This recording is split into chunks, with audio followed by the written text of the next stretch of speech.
Good morning students.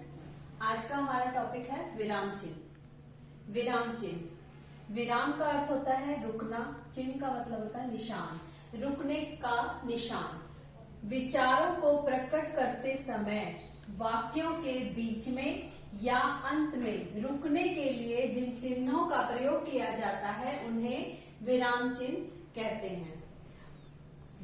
हम अपनी बातों को, अपने विचारों को प्रकट करने के लिए कुछ चिन्हों का प्रयोग करते हैं और उन चिन्हों का प्रयोग करके हमें पता चलता है कि हमें बातों के बीच में कितना रुकना है, उससे हमारे बातों के कहने का अर्थ स्पष्ट हो जाता है।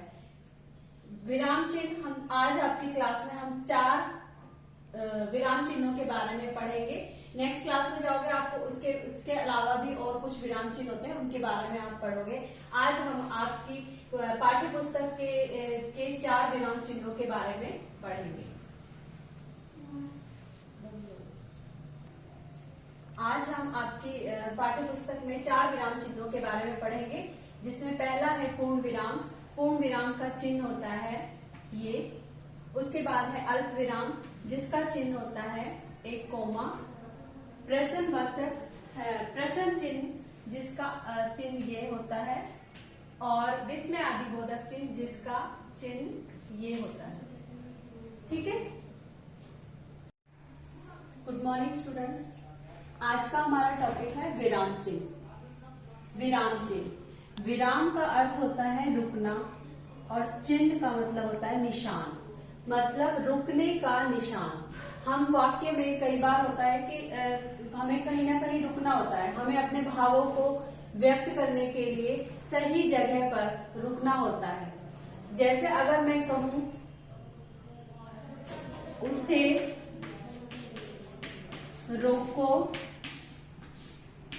मत जाने दो। अगर मैं यहाँ पर उसे रोको, यहाँ पर अगर हम ये चिन्ह मैं लगाती हूँ तो इसका मतलब है उसे रोको मत जाने दो। और अगर मैं इस चिन्ह को यहाँ ना लगाकर यहाँ पर लगाती हूँ तो इसका मतलब है उसे रोको मत जाने दो। ठीक है।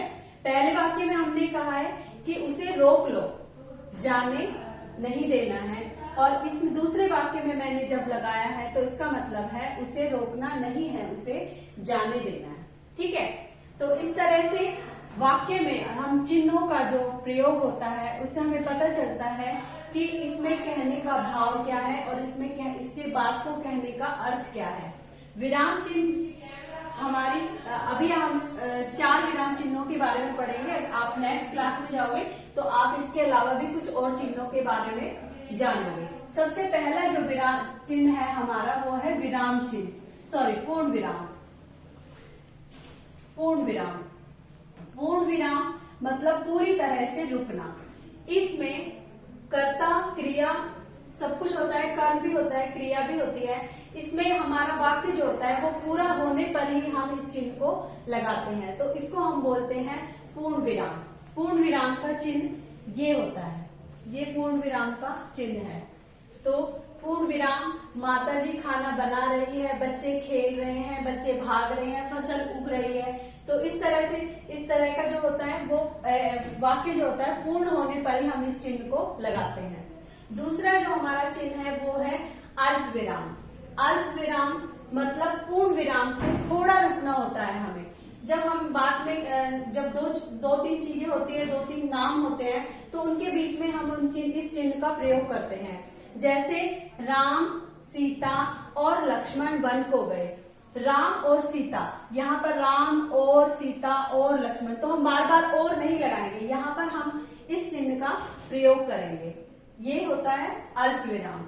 ठीक है। इसमें पूर्ण विराम से थोड़ा रुकना होता है। जब हमें बात को थोड़ा कहकर रुकना होता है वहां पर हम इस चिन्ह का प्रयोग करते हैं। उसके बाद होता है प्रश्न चिन्ह।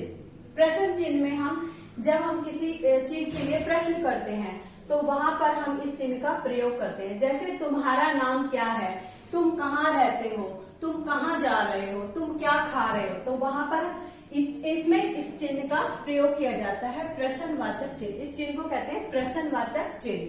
जब हम किसी से कोई प्रश्न करते हैं तो वहां पर इस चिन्ह का प्रयोग किया जाता है। उसके बाद जो है आपका है विस्मय आदि बोधक चिन्ह। विस्मय आदि बोधक चिन्ह, इसमें हम अपने मन की भावनाओं को, जैसे दुख हो, परेशानी हो, खुशी हो, इसमें जैसे शाबाश, अरे वाह, छी, किस चीज से घृणा हमें आती है तो उसमें हम विस्मय आदि बोधक चिन्ह का प्रयोग करते हैं। विस्मय आदि बोधक चिन्ह ये है, जैसे अरे तुम यहाँ, तो इसमें हम जब आश्चर्य दिखाते हैं, अरे तुम यहाँ, शाबाश तुमने तो कमाल कर दिया, तो वो वहां पर होता है विस्मय आदि बोधक चिन्ह।